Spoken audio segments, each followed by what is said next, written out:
Happy today. I am William Brown from IamWilliamBrown.com. This is Disconnect to Connect One Word Conversations.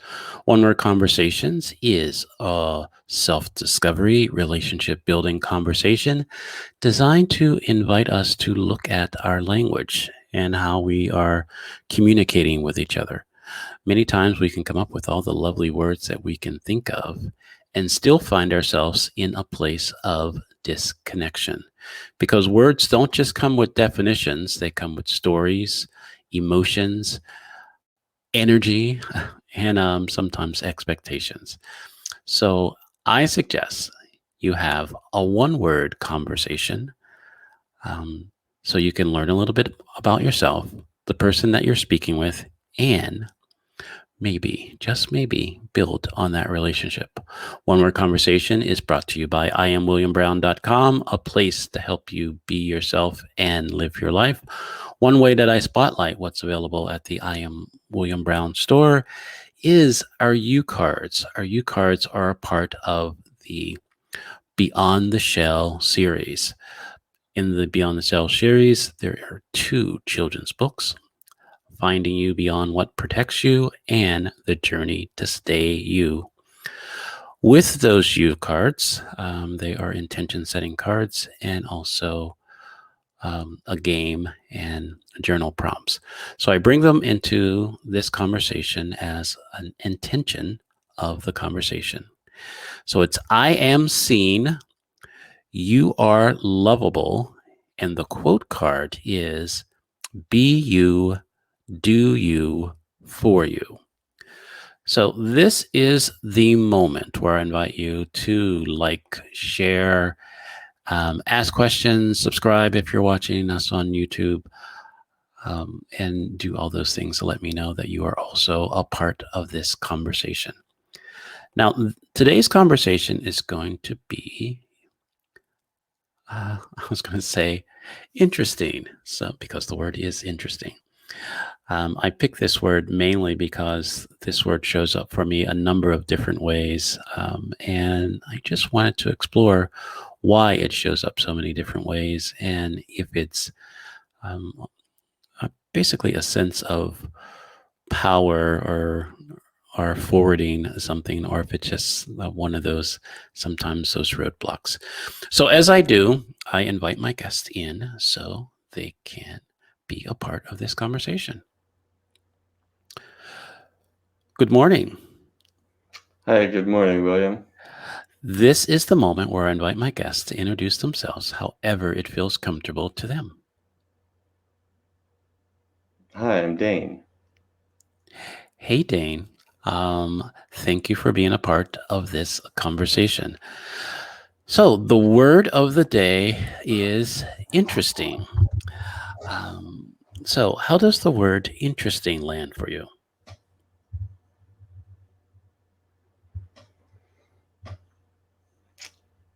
Well, it's a word that to me applies to many things. Okay. I think it's a word I maybe tend to use a lot.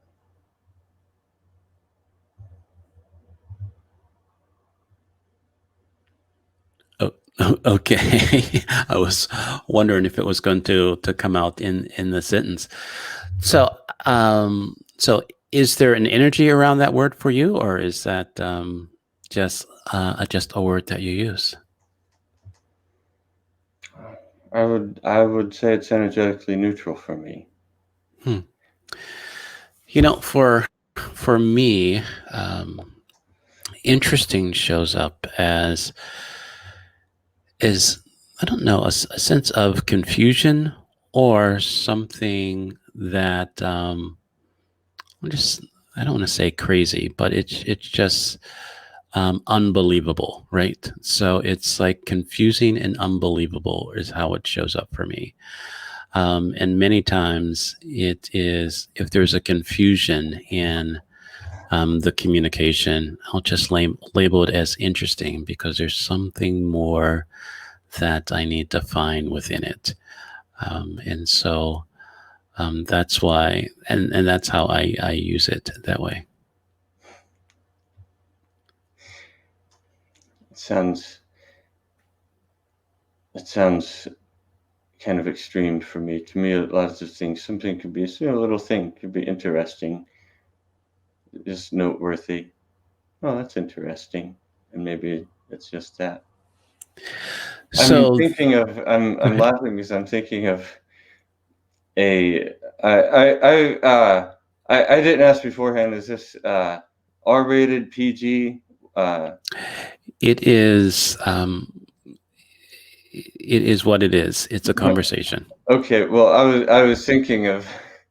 I was thinking of an interaction I had uh, with a woman that I was in a relationship with one time, where sometime after the fact we were discussing our our uh, our latest uh, our latest lovemaking episode, and I said that was fun. And she was like, "What? It was just fun? What about mind blowing? What about earth shattering? It was just fun?" I was like, "Yeah, it was fun. It's like, it doesn't have to be huge. It's fun." That's kind of how I feel about this. Like, interesting, yeah. It could something huge and exciting Right. and challenging, and could be interesting, or it could just be like the the way the leaves fall on the ground, or the shape of the suds as they're spiraling down the drain. It can be any little thing. Right. The one of my core values is curiosity. And so interesting also shows up for me as if I am going to follow my curiosity. It's interesting enough to kind of stay in it. And sometimes that works out for me, and sometimes it doesn't. and and I am wondering if if as they say, the curiosity killed the cat, right? So is that follow? I'll say it this way: it sometimes following my interests or following things that are interesting, following that vein, are labeling something that way really causes me to give more attention than maybe beneficial, right? And maybe I think, like you were saying, that it is just, you know, it's just fun. It's neutral. It's just interesting. It's just that's it. It doesn't need any more of my attention, but it is. It just happened, and it means nothing. And the more that I at least look to just leave it there, then maybe that's, I don't want to say the proper place, but that's an appropriate place for it to be. For me, interesting, the word interesting is like the finger pointing at the moon. Another old Zen parable. It's You're not supposed to look at the finger, you're supposed to look at the moon. Interesting points to things that are worthy of note, attention, interest, but it doesn't point to itself. It's what it's pointing to that is interesting. The word interesting to me is actually not that interesting. Although, speaking of what you said, anything can be interesting, and the degree. Life is about prioritization, and attention is about selective elimination, Right. and there's infinite detail in every moment, in every millimeter, and we continually get to choose where to put our attention, and interest is kind of, as you interesting. The word is, as you said, maybe kind of a mental tag for something that is worthy of more mental resources, and it's totally dependent on state and frame. Like, one time,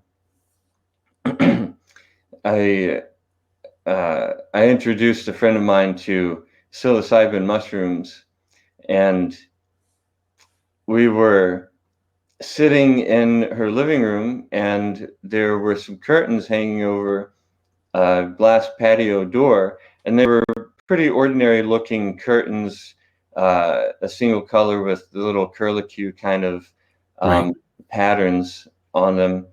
Um, Something you wouldn't notice ordinarily, but then as we were sitting there, as the medicine was starting to come on, and the sun happened to be coming through the curtains in just such a way that they were illuminated from behind, and the patterns on them really stood out. And we spent a good amount of time, I don't know, maybe 10 minutes, maybe 30 minutes, just completely enthralled and fascinated by the intricate patterns on that curtain. And we realized we were sharing the experience. We were like, wow, this has been here all along. And we could have done this anytime. Like the curtains, wow, the curtains, oh my god, the curtains. They've been here all along. It's just a matter of what you give your attention to. Right.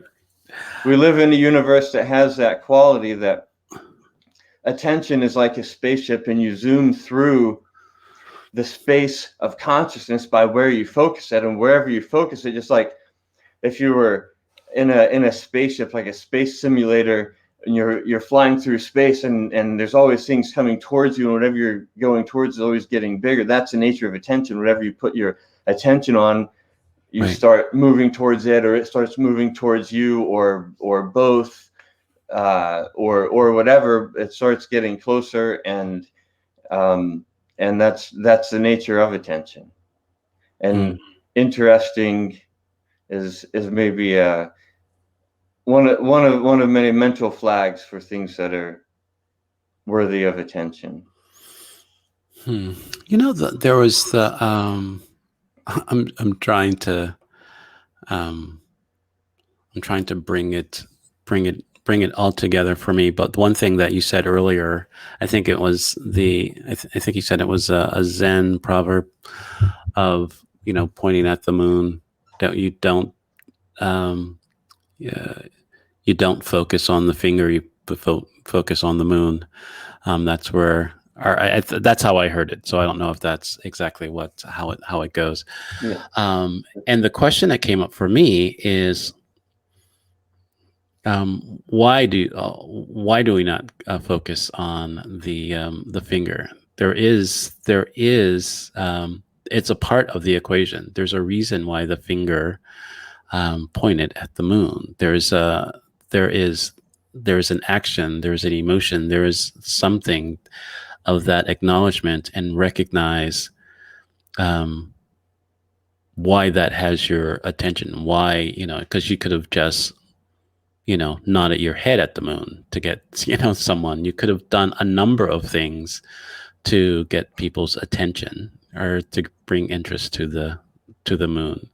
So, yeah, look, it may be, a rabbit hole to okay, wait a minute, why do you kind of consider that? But I mean, just like your story of the curtains, there's a lot of things that we see, but we don't see because, like you said, our attention.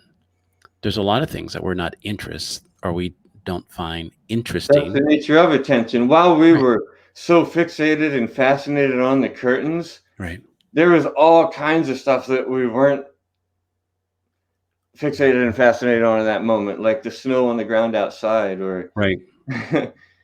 uh, the pizza in the kitchen, or all kinds of things. Right. That's the nature of attention. When I said attention is selective elimination, Right. it's selective elimination and active construction, two halves of the process. And the talking about rabbit holes, the whole active construction thing is a really fruitful one. But the the selective elimination, the specific part of the brain that filters what gets into conscious awareness or attention. Like when you focus your attention, you are consciously aware of certain incoming data streams Right. from the sensory neurons. There are simultaneously others that are turned off, like tuning into a Right. radio station. You have to tune in one signal, and it means you tune out the whole rest of the spectrum. Right. And we are, if you think about all the sensory data coming in from all of the sensory neurons in the entire body, we're not consciously aware of it. Most of the time, we're consciously aware of about 2 to 5% of it. In other words, 95 to 98% of that stuff Right. gets filtered out by the gatekeeper before it gets on the CEO's desk. Okay. Got it. So when you say somebody's ignorant, yeah, we're all ignorant. We say somebody's unaware. We're all unaware of 95 to 98% of what we are capable of perceiving at any moment. That's the nature of attention itself. Right. Yeah, look, I find that interesting. I think that's why I, endeavor to be a self-awareness coach, and how that shows up for me is just inviting people to notice what they are aware of. That's it. Notice and see if they can make different choices or show up differently because of their awareness.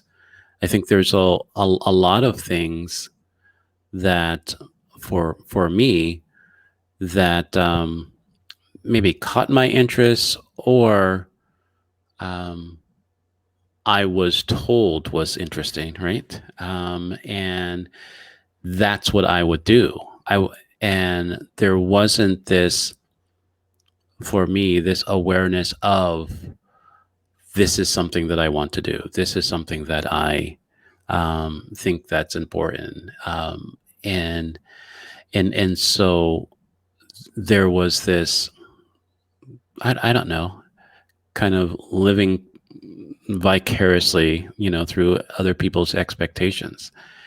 And so that doesn't interest me anymore, right? So what interests me is what I think about the world, how I'm going to show up in the world. It's not being selfish. It's just for me, it is, there's a reason why, I'm here. All the times in the universe, in the history of time, there's a reason why I'm here, and I am interested in not just figuring that out, but just kind of discovering that for myself.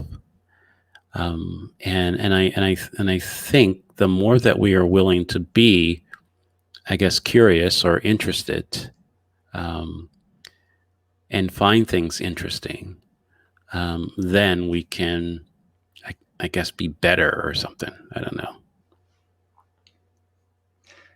Well, I'd say step one of coming out of the matrix is realizing that you can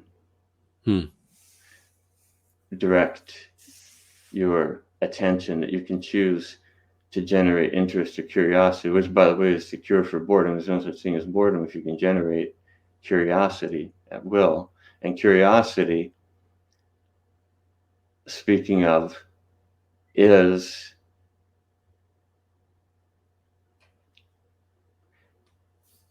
it's like in physics there are 4 fundamental forces. There's gravity, there's gravity, electromagnetic, strong nuclear force, weak nuclear force. Or at this point, technically, it's 3: gravity, strong nuclear, and electroweak. So it's boiled down to just 3 fundamental forces, and much credit is often given to love, rightfully so, as the most powerful force in the universe. It's one, and curiosity is orthogonal to love. It's an equally powerful force. curiosity is just as powerful a force in the universe as love. And Interesting. so being able to generate love, being able to make love, being able to generate curiosity, being able to get curious is a powerful ability. But step one is realizing that you have that ability. Hmm. And then step two is choosing. Step one is realizing you have the ability to direct your attention. Right. Step two is choosing to exercise that ability, which plenty of people are okay with step one, but then balk at step two for Right. a long time, maybe forever. Forever in this lifetime. And uh, and step three is honing the skill of doing it efficiently and effectively, Hmm. which is an ongoing process. Right. Hmm. So step one is realize you can. Step two is decide to. Step three is get good at it. Right. And it's interesting that you said that most people um, don't even get to step two, right? That's what I heard, right? Is Well, that people get to step two, but don't get past step two. don't get past step two? Okay, got it. Okay, It's like so the mastery of it, right? the bird that sees the cage door open but doesn't want to fly out, was afraid to fly out. Or like when the cat comes up to the door, and this is, I don't know why cats do this, but it seems to be a pretty universal behavior in cats. Is there's an Right, open door, they come up to it and they want to go in, and they go out, and they go in, and they go out, and they just hover right there at the threshold. I don't know what it is about cats. right. but they all seem to like to do this. That's So, are how you? other people So are with you step find two. that Oh yeah, interesting? I have the power. I have the power. That's cool. Maybe I'll exercise it one of these days when I get around to it. Yeah, Hmm. working on it. Right. Hmm. So, do you think we're conditioned to do that? Because I find that interesting that a lot of people are aware that they have their power, but they don't exercise it or they delay it, the use of it.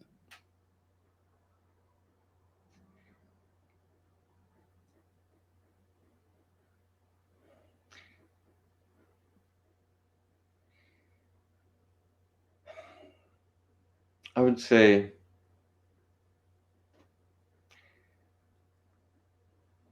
what's more relevant is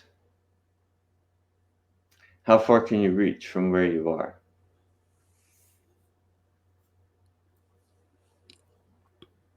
Hmm. It's doing. It's not about the man having you down or the system. It's about doing what you can with what you have from where you are. If you if your interest is in personal development, if your interest uh, is in uh, design of civilization, Right. so to speak, then the factors involved um, are things like conditioning and uh, causative factors. Um, but from a personal power Right. standpoint, what's important, what's relevant to focus on is what means do you have available? How can you exercise and stretch and expand those means? Hmm. Hmm. And yes, there's all of us, the human experience is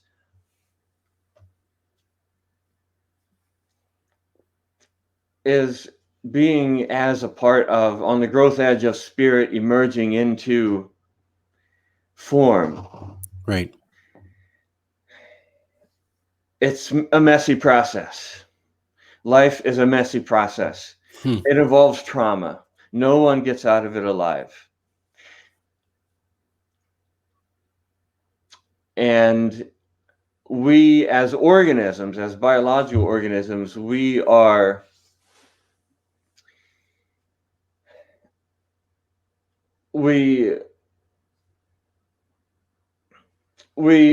constantly being acted upon by both Hmm.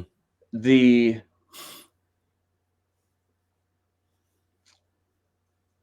the the dissolving powers of entropy, Hmm. of the sort of gravity well of death and decay and disorder, as well as the expansive life force, the expansive growth affirming life force. There's the tendency towards the downwards tendency and the upwards tendency.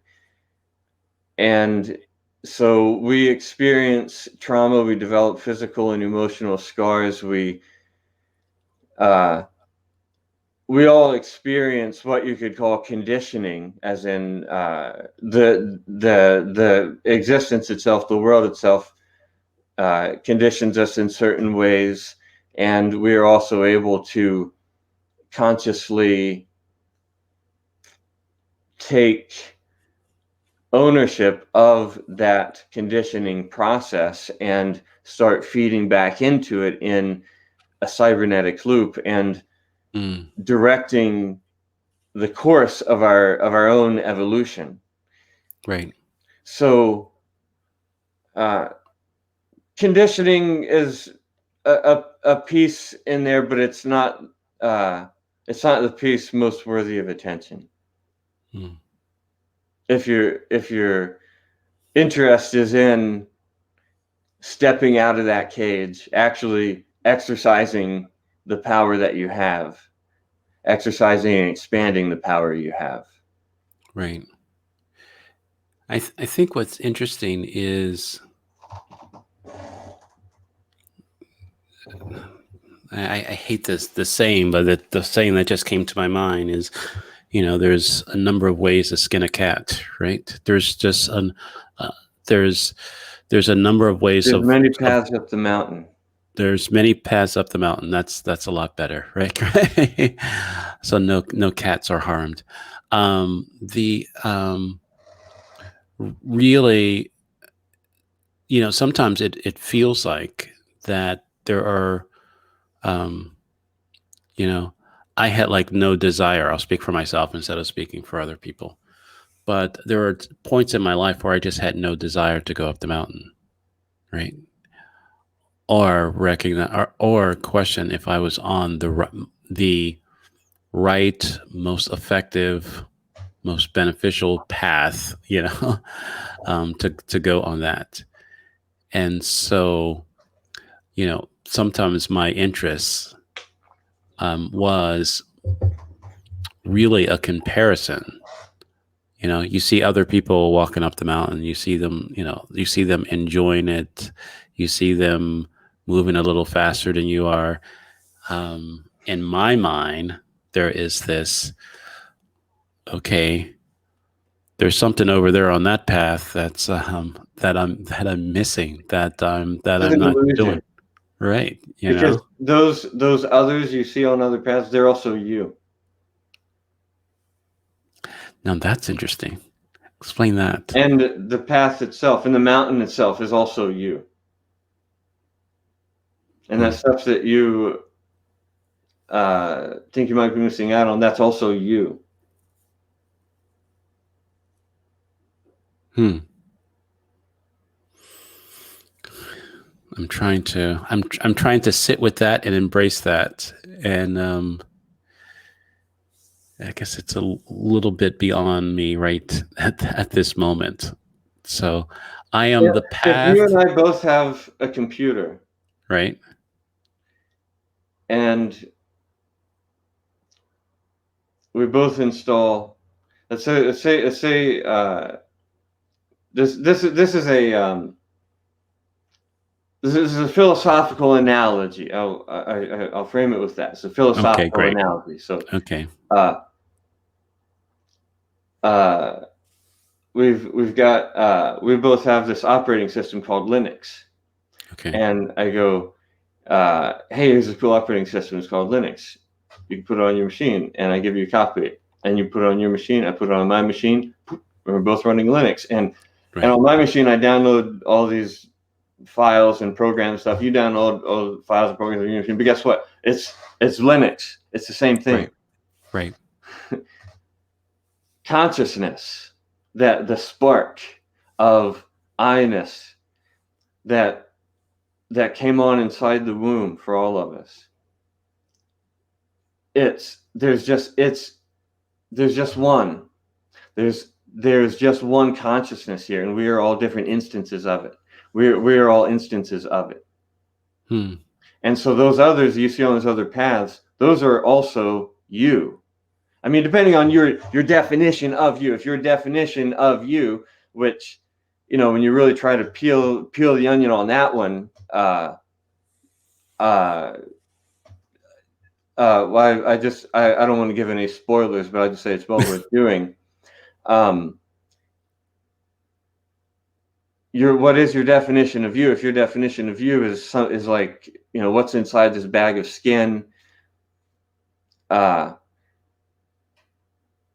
that's a matter of definition. If your definition of you is broader than that,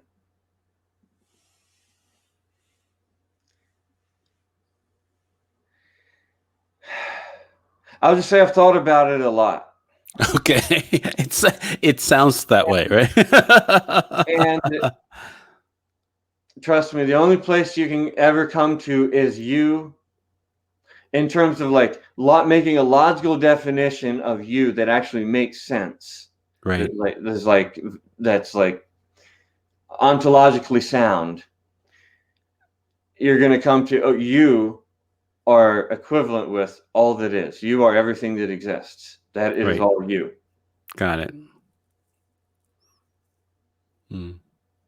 It's kind of like when the math professor gives you a really hard problem and says, okay, go home and solve this, and you know you're going to be like spending hours. There's like when my old physics professor would say, oh yes, you're going to say, oh, Dr. Rowley, that's going to take pages and pages of algebra. Yes, I expect you to do pages and pages of algebra. It's like that kind of a thing. Right. Mm. But this is the result you're going to arrive at when you do it. Right. Hmm. It's like, I don't know about you, but my head is hurting. I don't know if it's the thousands and thousands It's of probably the connotations pages. with school. I can understand that. Right. I don't know if I don't know if it's the algebra or the school and or math. I know most. Speaking of trauma and conditioning, that is a huge source of both right there. The traditional educational system.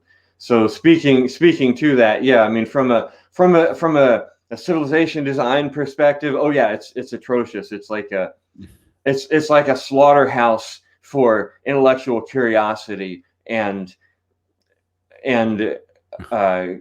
convergent and divergent reasoning. It's like right. absolutely atrocious. It's one of my favorite ways it's been put is it is a broken system that systematically breaks humans, and Wow. very few a small proportion of individuals come out with their intellectual curiosity and passion for life completely intact. Wow. It feels like So, yeah, a lot of people. I've actually had that experience my whole life of because my academic background is in math and physics, and a lot of my career has been in education, and so a lot of my life experience has been people ask what do I do, and I tell them, and they say, "Oh, I hate math," or "Oh, I'm terrible at math." And one of the most interesting times, one of the most memorable times for me was I was in the chair uh, at the dentist's office, about to undergo oral surgery, and the oral surgeon says, "So, what do you do?" I told him. He goes, "Oh, I hated math in school." Just as he's preparing his tools to cut into me, you know. Wow. A lot of people are traumatized by that, so I can understand. I can understand why your head might be hurting. Right. You know, I think we can talk about this for hours or not. Because it's interesting and it's not interesting. So is there anything that has come up within this conversation that you want to leave everybody with?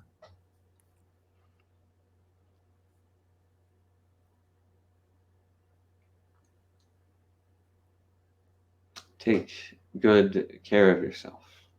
Hmm.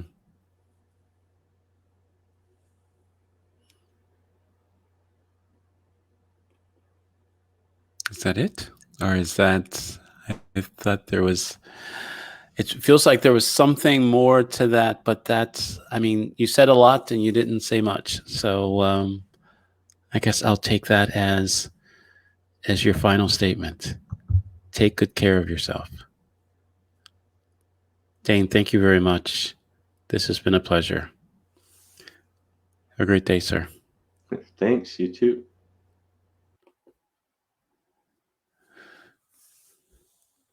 You know, the first thing that I was going to say was that was interesting.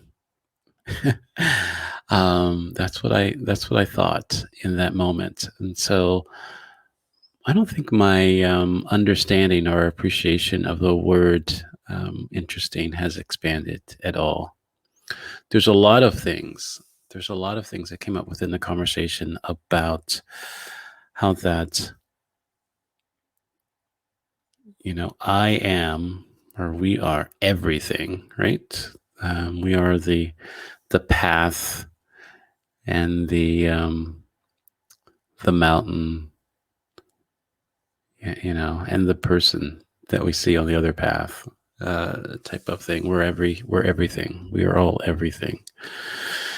And just go as I endeavor to know and understand what you means, how you can show up in the world. It's interesting to see how life shows up for people. I hope this conversation has brought value to you, not just to your day, but to your life. I invite you to reach out to me at I am William Brown for a complimentary coaching session. Because the world wants you, the world needs you, but the world isn't waiting for you. So go be you. Have a great rest of the day, and I'll see you tomorrow